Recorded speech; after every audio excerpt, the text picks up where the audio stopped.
जालना जिल्ह्यातील बदनापूर तालुक्यातील पाडळी येथील जिल्हा परिषद शाळेत एका ऐतिहासिक सोहळ्याची नोंद झाली आहे।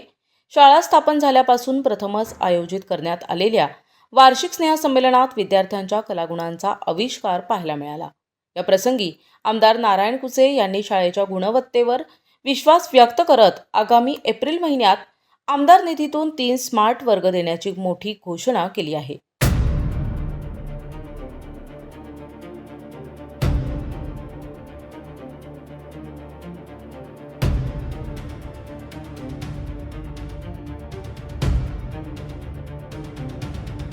पाडळी जिल्हा परिषद शाळेच्या प्रांगणात भरलेल्या या स्नेहसंमेलनात चिमुकल्यांनी विविध सांस्कृतिक कार्यक्रमातून उपस्थितांची मनं जिंकली। या कार्यक्रमाचे प्रमुख पाहुणे आमदार नारायण कुचे यांनी विद्यार्थ्यांचे आणि शिक्षकांचे कौतुक केले।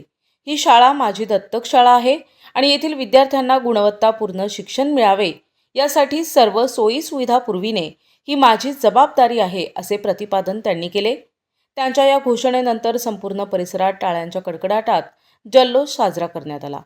कार्यक्रमाच्या प्रास्ताविकात शालेय व्यवस्थापन समितीचे अध्यक्ष किशोर शिरसाट यांनी शाळेच्या प्रगतीचा आढावा घेतला आणि भौतिक सुविधांसाठी लोकप्रतिनिधींच्या सहकार्याची अपेक्षा व्यक्त केली।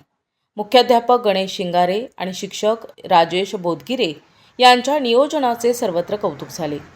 या कार्यक्रमात गटविकास अधिकाऱ्यांनी उपस्थित राहून शिक्षणाचे महत्त्व विशद केले। मात्र शाळांच्या उभारणीसाठी वरिष्ठ प्रशासकीय अधिकाऱ्यांनी अशा कार्यक्रमांना उपस्थित राहणे आवश्यक आहे, अशी खंत काही पालकांनी यावेळी व्यक्त केली। असे असले तरी आमदारांच्या घोषणेमुळे शाळेच्या कायापालटाचा मार्ग मोकळा झालाय।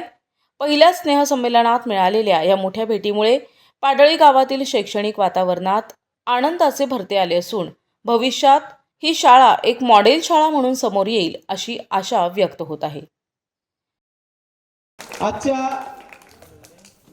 आपली जिल्हा परिषद शाळेच्या अनेक वर्षानंतर म्हणता येईल तर शाळा स्थापन झाल्यापासून पहिल्यांदा आपली वार्षिक स्नेह संमेलन आपण पाडळी शाळेमध्ये करत आहोत। आजच्या कार्यक्रमाचे अध्यक्ष या बदनापूर अंबड मतदारसंघाचे लोकप्रिय आमदार नारायण भाऊ कुचे यांचं या ठिकाणी उपस्थिती लाभली। त्याचबरोबर माजी जिल्हा परिषद सदस्य ते बद्रीभाऊ पठाडे, त्यानंतर माजी पंचायत समिती सदस्य पद्माकरची जराड, त्याचबरोबर आपले माजी सरपंच सुरभानजी सिरसाट, माजी सरपंच कृष्णा सिरसाट, त्याचबरोबर ज्ञानेश्वर शेळके आणि ज्येष्ठ नागरिक पंढरीनाथ सिरसाट, तंटा मुक्ती अध्यक्ष तात्याराव सिरसाट आणि समोर बसलेले सर्व पालकवर्ग आणि गावकरी आणि महिला मंडळ आणि बालमित्रांनो, आज आपली जिल्हा परिषद शाळेची आज या ठिकाणी वार्षिक स्नेह संमेलन होत आहे। हे आमदार साहेब, आम्हाला खूप अभिमानाची बाब आहे की आमच्या जिल्हा परिषद शाळेकडे आतापर्यंत कधीच गॅदरिंग झाली नाही, पण आम्ही 15 दिवसापासून तयारी ही आम्ही सगळे शिक्षक वर्ग आणि शाळा व्यवस्थापन समितीने करत आहोत। खरं तर आमच्या शाळेला बोटावर मोजगे की आमची पटसंख्या आहे, पण या पटसंख्येतून देखील आम्ही ऊर्जात्मक काम करतो आणि आमच्या विद्यार्थ्यांना कुठंतरी चांगल्या स्तरावर जावं, कारण की हे विद्यार्थी उद्याचं भविष्य आहे, हे उद्याचं विद्यापीठ आहे।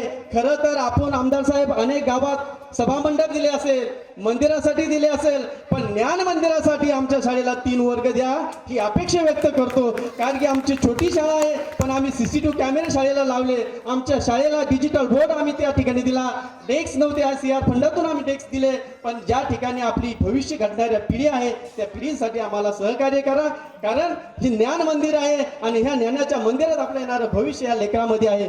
म्हणून या ठिकाणी मी जादा बोलणार नाही, इथंच थांबतो। जय हिंद, जय भारत। मी प्रथम तंटा शालेय कमिटीचे अध्यक्ष ज्यांनी पाडळीमध्ये पहिल्यांदाच वार्षिक स्नेह संमेलन सुरू केलं असे किशोर भाऊ शिरसाट यांचं स्वागत मी स्वतः करतो। आपण बद्रीभाऊ आपण सर्वांनी करावा, त्यांच्यासाठी आता टाळ्या वाजा।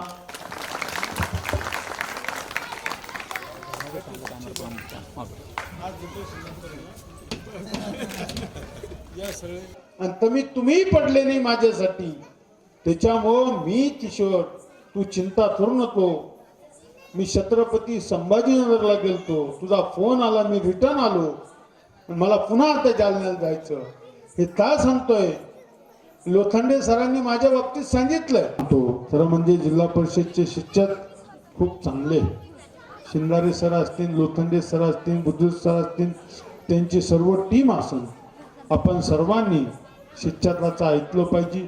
चांगला शिक्षक असेल, चांगला अभ्यास करून घेतला पाहिजे. तुमची 4थी पर्यंत शाळा आहे ना, हा 5वी पर्यंत. आता 5वी पर्यंत विद्यार्थी, मी सांगितलं तुम्हाला, हा संस्कारित इथून सुरुवात होणार त्याची. म्हणून पण मी आता लवकरात लवकर तुम्हाला 3 शाळा खोल्या देणार,